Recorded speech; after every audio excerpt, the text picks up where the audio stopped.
বিদেশে কর্মরত অবস্থায় কোনো কর্মী মৃত্যুবরণ করলে সেদেশে বাংলাদেশি দূতাবাসের মাধ্যমে লাশ দেশে পাঠানোর ব্যবস্থা করা হয়ে থাকে।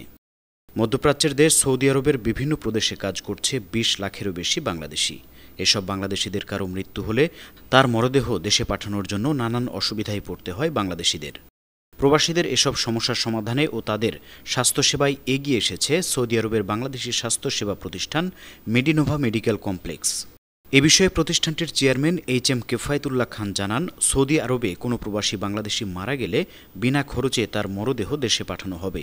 শুধু তাই নয়, দুরারোগ্য ব্যাধিতে আক্রান্ত ও আর্থিকভাবে অসচ্ছল প্রবাসীদের বিনামূল্যে চিকিৎসা সেবা দেওয়া হবে বলেও তিনি ঘোষণা দেন। সম্প্রতি সৌদি আরবের রিয়াদে বাংলাদেশি অধ্যাসিত আজিজিয়া এলাকায় মেডিকেল কমপ্লেক্সটির উদ্বোধন উপলক্ষে আয়োজিত প্রবাসী বাংলাদেশি সাংবাদিকদের সঙ্গে মতবিনিময় অনুষ্ঠানে প্রতিষ্ঠানটির চেয়ারম্যান এইচ.এম. কেফায়েতুল্লাহ খান এসব কথা বলেন। মতবিনিময় সভায় মেডিকেল কমপ্লেক্সটির পরিচালকরা জানান, মেডিকেল কমপ্লেক্সটি শুধু ব্যবসায়িক উদ্যোগ নয়, প্রবাসী বাংলাদেশিদের জন্য একটি মানবিক সহায়তা কেন্দ্র হিসেবে কাজ করবে। মতবিনিময় অনুষ্ঠানে সৌদি আরব প্রবাসী সাংবাদিক ফোরামের সভাপতি মোহাম্মদ আবুল বশির, সেলিম উদ্দিন দিদার, আরিফুর রহমান, রুস্তম খান, মিজানুর রহমান বাবুসহ প্রতিষ্ঠানটির উদ্যোক্তা ও বিনিয়োগকারীরা উপস্থিত ছিলেন।